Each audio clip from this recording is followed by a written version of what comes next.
नमस्कार प्यारे साथियों, आपका स्वागत है हमारे यूट्यूब चैनल में। और आप देख रहे हैं डीएलएड तृतीय सेमेस्टर के लिए जो हमने आपका मैथ स्टार्ट किया हुआ है, जिसमें आपके 11 चैप्टर आपके पहले से ही आपके पूरे कंप्लीट करा दिए गए हैं। ए टू जेड इसमें आपको इन्फॉर्मेशन दी गई है आपके कॉन्सेप्ट को रिगार्डिंग आपके एग्जाम्पल्स, आपके एक्सरसाइज के सभी क्वेश्चनों को नोट्स के माध्यम से आपको हमने कराया है। तो आप जाकर के पहले के वीडियो जरूर देखिए। और आज हम नया चैप्टर स्टार्ट करने जा रहे हैं, जिसमें हम करेंगे बात चैप्टर 12 और चैप्टर 13, यानी इन दोनों चैप्टरों को एक साथ हम डिस्कस करेंगे, ताकि इसके जो कॉन्सेप्ट हैं वो एक दूसरे में दिए गए हैं, दोनों में दिए गए हैं। आधे कॉन्सेप्ट 12 में दे दिए गए हैं, आधे कॉन्सेप्ट आपके 13 में दे दिए गए हैं। तो हम क्या करेंगे, इन दोनों को कंबाइन तरीके से पढ़ाएंगे। जैसे कि मान लीजिए कि हमने आपको घन के बारे में जानकारी दी, तो घन के बारे में जानकारी दी तो इसके पूरे कॉन्सेप्ट को मैं डिस्कस कर दूंगा, आके आपके एक भी डाउट नहीं रखूंगा बाकी। इसमें हम जानेंगे आयतन के बारे में, आयतन क्या होता है इसके बारे में जानकारी लेंगे इस वीडियो में। तो चलिए वीडियो को स्टार्ट करते हैं और देख लेते हैं कि इसके जो कॉन्सेप्ट हैं वो किस प्रकार के कॉन्सेप्ट हैं। तो ये जो आपके लिए इमोजी बनाया गया है, ये इसीलिए बनाया गया है कि आप समझ सकें। यहाँ पर ये सोच रहा है कि आयतन क्या होता है, यही इसका पूरा मीन है। चलिए तो इसका वीडियो स्टार्ट करते हैं। तो देखिए साथियों, आपका जो 12 चैप्टर है इसमें आपका बताया गया है कि आयतन के बारे में जानकारी दी रहा है, ये धारिता क्या है, इसकी संकल्पना दोनों की, तथा इकाइयों के बारे में यहाँ पे जानकारी दी गई है। और इसी के बाद अगर हम 13 की बात करें तो 13 चैप्टर में अगर जाएंगे तो आपको यहाँ पे जो 13 चैप्टर मिल जाएगा, उसमें क्या कहा गया है देखिए। तो 13 चैप्टर जो है इसी का एक उपभाग है, जिसमें इसके जो बचे हुए जो कॉन्सेप्ट हैं उनको यहाँ पे कराया गया है। तो उन चीज़ों को हम देखेंगे एक साथ। इसको इसीलिए करा रहे हैं, हमने आपको बता दिया कि इसमें एक साथ कराने का मेरा एक ही मकसद है कि इसके जो आधे आधे कॉन्सेप्ट इधर उधर हैं। तो इसमें 13 चैप्टर में आप घन देख रहे हैं, घनाभ देख रहे हो, उसकी अवधारणा, इनका आयतन, संपूर्ण पृष्ठ, इस तरीके से ये बात कर रहा है। तो इन दोनों को कंबाइन तरीके से हम आपको पढ़ा रहे होंगे। जितने भी आपके कॉन्सेप्ट होंगे इधर से उधर होंगे, उनको मैं एक साथ ही आपको पढ़ा दूंगा। तो इसमें देखिए पहले जो नंबर पे दिया गया है वो आपका दिया गया है कि आयतन क्या होता है। तो आयतन के बारे में जानकारी ले लेंगे। देखिए, तो आयतन के बारे में बताया गया है कि तीन विमाओं जैसे लंबाई, चौड़ाई, आपकी ऊंचाई, इंग्लिश में बात करें तो इसकी लेंथ, ब्रेथ और हाइट, ठीक है, ये तीनों होती हैं कि आकृतियां जितना स्थान घेरती हैं, जितना आकार वो घेर लेती हैं, उसे हम क्या कहते हैं, उसे आयतन कहते हैं। इन तीनों चीज़ों की जो आकृतियां बनती हैं वो जितना स्थान घेर लेती हैं उसे ही हम आयतन कहते हैं।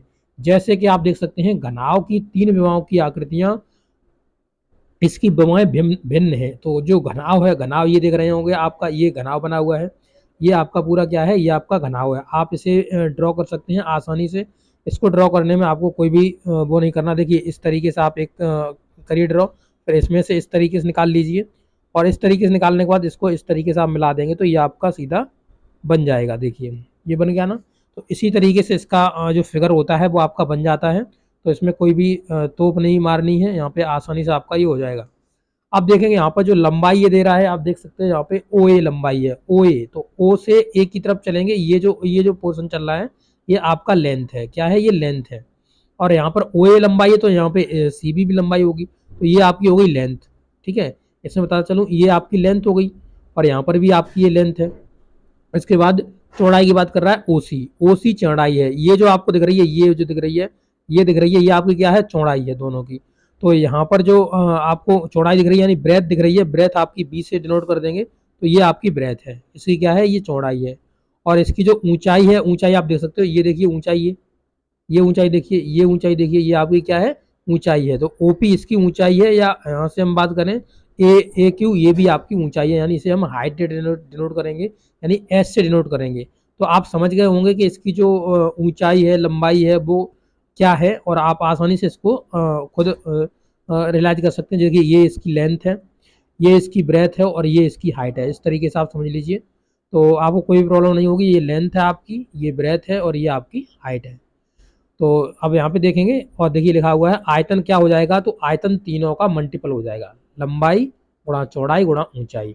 यानी जो वॉल्यूम बराबर लिखेंगे, लेंथ, ब्रेथ और हाइट। लेंथ, ब्रेथ, हाइट, ये वॉल्यूम बराबर होता है, यानी ये जो इंग्लिश में बात करी जाए इसे वॉल्यूम बोलते हैं आयतन को। अब यहाँ पे देखें, यदि विमाओं को सेंटीमीटर में नापा जाता है जाए तो आयतन की इकाई घन सेंटीमीटर हो जाएगी। देखिए घन क्यों बनता है, देखिए जैसे मान लिया हमने कि एल बराबर लंबाई 2 सेंटीमीटर है, 2 सेंटीमीटर है। ब्रेथ हमने मान ली कि यहाँ पर 3 सेंटीमीटर है, ठीक है, और यहाँ पर हमने जो हाइट है उसे मान लिया कि ये 4 सेंटीमीटर दिया हुआ है, हाइट 4 सेंटीमीटर दिया हुआ है। जब इनका हम वॉल्यूम निकालेंगे तो वॉल्यूम हमने बताया इन तीनों का मल्टीपल होता है, तीनों का मल्टीपल होता है वॉल्यूम। तो यहाँ पर जो आयतन होता है तो देखिए 2 सेंटीमीटर, 3 सेंटीमीटर, ठीक है, और आपका 4 सेंटीमीटर, 4 सेंटीमीटर। अब इनमें क्या करना है, इनका जब आप मल्टीपल करोगे तो 2 तिया 6 और 6 चौको 24, 6 चौको 24 हो जाएगा, 24 और सेंटीमीटर, ए सेंटीमीटर सेंटीमीटर 3 बार सेंटीमीटर का अगर आप मल्टीपल करोगे तो सेंटीमीटर क्यूब हो जाएगा। तो इसीलिए ये कह रहा है अगर सेंटीमीटर में आपकी इकाई दी गई है तो वो हो जाएगी घन सेंटीमीटर, घन सेंटीमीटर, या तो आप घन सेंटीमीटर लिख दो या आप सेंटीमीटर क्यूब लिख दो, ये एक ही बात है, इसमें कोई भी डिफरेंस नहीं है, ये आपको याद रखना है। इसी प्रकार से अगर जो आपकी यूनिट दी गई है वो मीटर में दी गई है, जैसे मान लीजिए 2 मीटर, 3 मीटर, 3 मीटर, ठीक है, और आपका दिया हुआ है 4 मीटर, तो जब इनका आप मल्टीपल कर रहे होगे तो 24 हो जाएगा, और ये मीटर मीटर 3 बार मल्टीपल करेगा तो मीटर क्यूब हो जाएगा, या तो आप मीटर क्यूब लिख दीजिए या इसी के बराबर लिख सकते हो घन मीटर। तो ये एक ही बात है, इसमें कोई भी अंतर नहीं है। तो इसका जो यूनिट का जो आपका कॉन्सेप्ट है वो मैंने आपको समझा दिया, इसमें कोई भी आपको प्रॉब्लम नहीं होने वाली है, जिस भी यूनिट में देगा उसका घन सेंटीमीटर हो जाएगा। ऐसी आकृति जिनकी तीनों विमाएं समान होती हैं उन्हें हम क्या कहते हैं, उन्हें हम कहते हैं घन। ठीक है, तो इसकी भी पूरी हम यहाँ पे डिटेल में इन्फॉर्मेशन देंगे अगले वीडियो में। तो यहाँ पर और वीडियो जो आने वाले हैं उनमें आपको सब कुछ दी जाएगी। तो यहाँ पे देख सकते हैं इसकी जो इकाई होती है घन इकाई होती है। तो इसमें ये आपका हो गया किसका, आयतन का, ये आपका जो कॉन्सेप्ट है वो आपका आयतन का कॉन्सेप्ट हो गया। इसके देख लेते हैं और कहीं क्वेश्चन इसके आयतन के दिए गए हों तो हम आपको यहाँ पे समझा देंगे। ठीक है, तो इसमें देखिए आयतन का क्या है, यानी कोई भी यूनिट दी गई हो उसमें केवल घन क्यूब में आना चाहिए, वही आपका हो जाएगा आयतन वाला सिस्टम।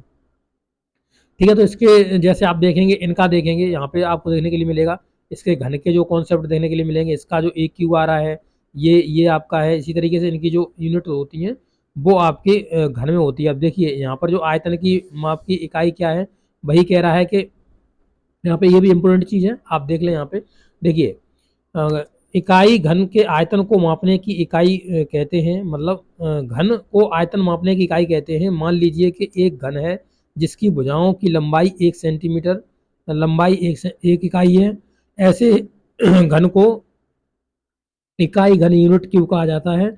इकाई घन का आयतन एक घन इकाई होता है, यदि एक इकाई सेंटीमीटर है तो सेंटीमीटर क्यूब हो जाएगा, है तो इकाई का आयतन हो जाएगा एक घन सेंटीमीटर, एक घन सेंटीमीटर, और ये सेंटीमीटर क्यूब भी इसे लिख सकते हैं, एक घन सेंटीमीटर लिख सकते हैं, एक सेंटीमीटर क्यूब लिख सकते हैं, बता चुके हैं आपको।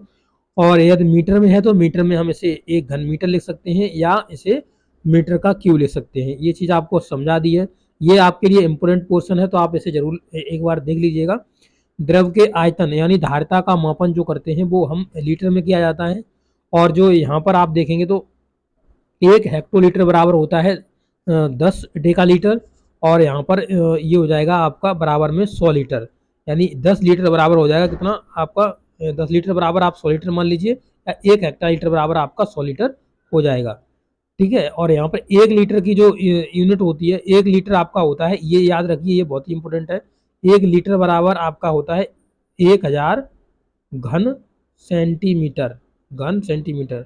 ये यूनिट आपको बहुत ही इंपॉर्टेंट है, इसे आपको जरूर याद रखना है।